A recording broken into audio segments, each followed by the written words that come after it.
Hello बच्चों, कैसे हो। मेरी इस यूट्यूब चैनल में आपका हार्दिक स्वागत है। आज हम काव्य नंबर 5 हिंद देश के निवासी काव्य को समझेंगे।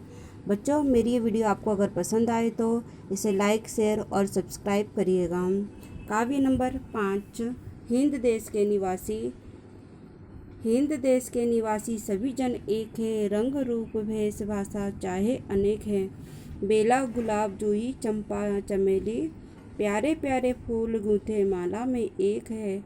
कोयल की कूक न्यारी, पपिये की टेर प्यारी, गा रही तराना बुलबुल राग मगर एक है।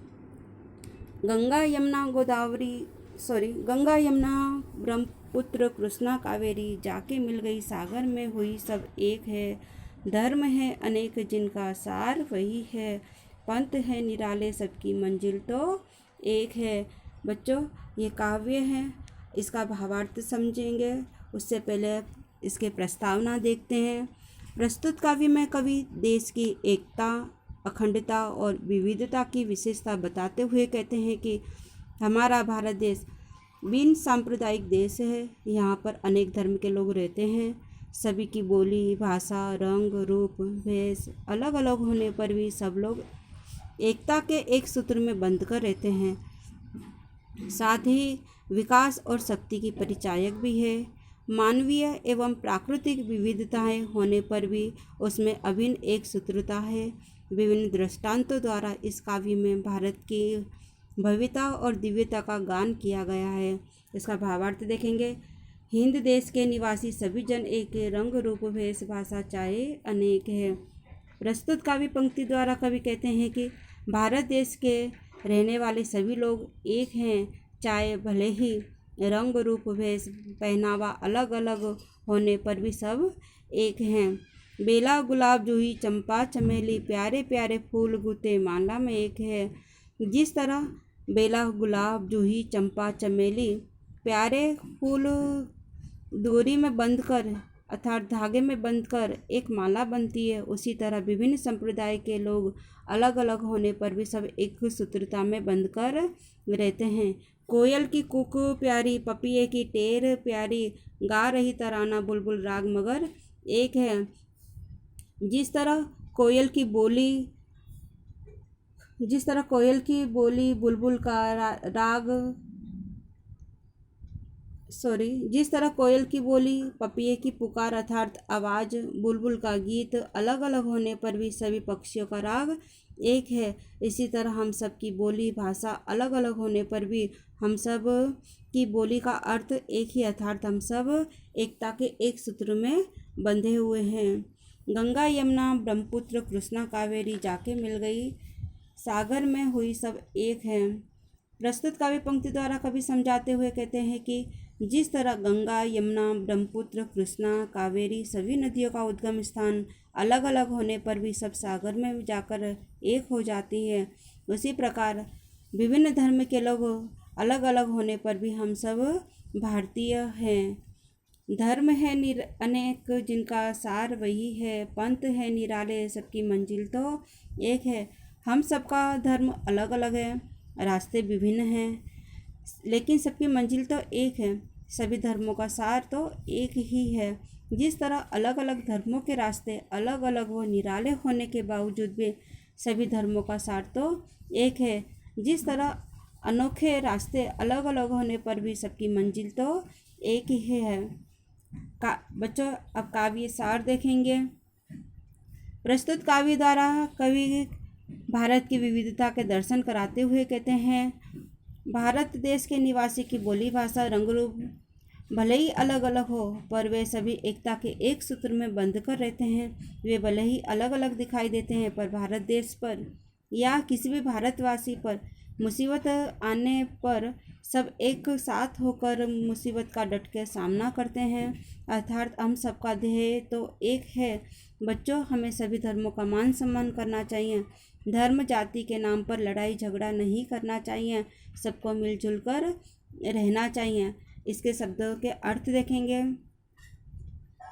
हिंद देश, भारत देश, निवासी, रहने वाले, जन, लोग, वेश, पहनावा, चाय, भले, कूक, कोयल की आवाज़, पपीहे एक पक्षी का नाम है।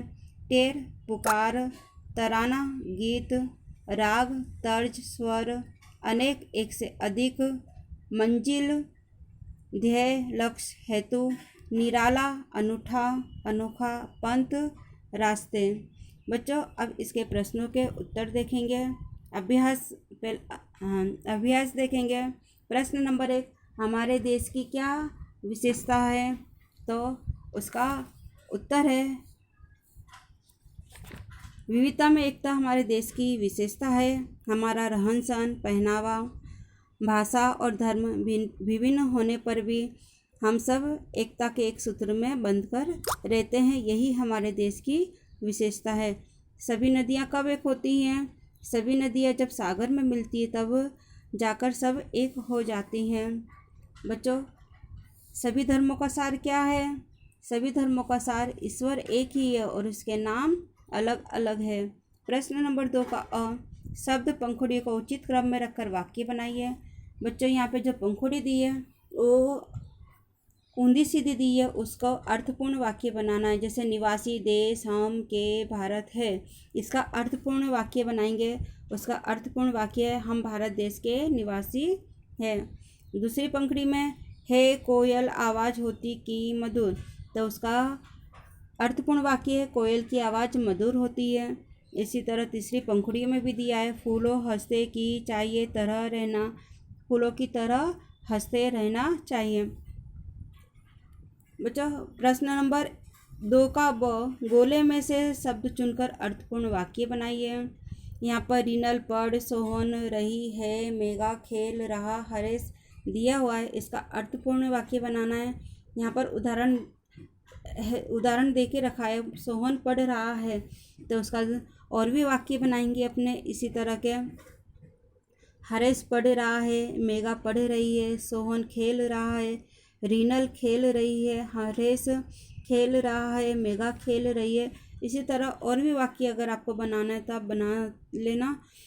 प्रश्न नंबर 3, काव्य पंक्ति का भावार्थ समझाइए। मैंने आगे भावार्थ समझा दिया है। यहाँ पर प्रश्न नंबर 4, औरत और लड़की के स्थान पर क्रमशः आदमी और लड़का रखकर परिच्छेद फिर से लिखिए। यहाँ पर औरत और लड़की के स्थान पर अपने को आदमी और लड़का लगाकर उसके लिंग परिवर्तन करके वाक्य बनाने हैं, वो आप बना लोगे। स्वाध्याय। प्रश्न नंबर 1, हिंद वासियों में कैसी विविधता है? तो उसका उत्तर है हिंद देश के वासी रंग रूप भेष भाषा में विविधता देखने को मिलती है। माला में कौन कौन से फूल गुथे हुए हैं? माला में बेला, गुलाब, जूही, चंपा, चमेली गुथे हुए हैं। प्रश्न नंबर 3, इस कविता में किन नदियों का उल्लेख है?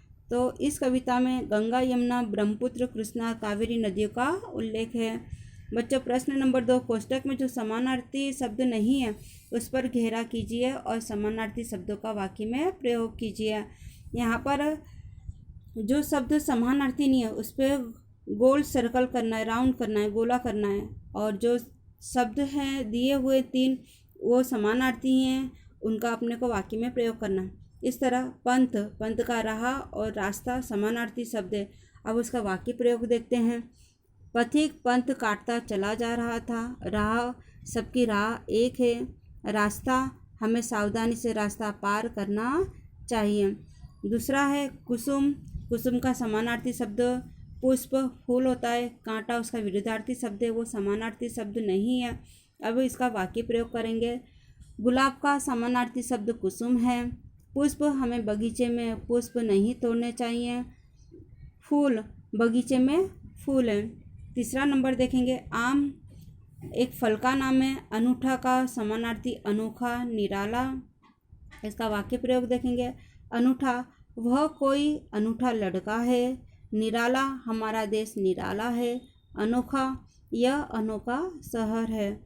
नंबर 4, जन का समानार्थी शब्द मनुष्य मानव होता है, स्त्री नहीं होता, इसलिए इसका वाक्य प्रयोग करेंगे। जन भारत के सभी जन एक है, मनुष्य अन्य प्राणियों से भिन्न है, मानव को ईश्वर ने बुद्धि दी है। बच्चों ये आपका पूरा हो गया भाषा सज्जता मैं आपको संज्ञा और सर्वनाम के विषय में पहले की वीडियो में समझा चुकी हूँ, उसे सुनकर इसमें आप लिख लेना।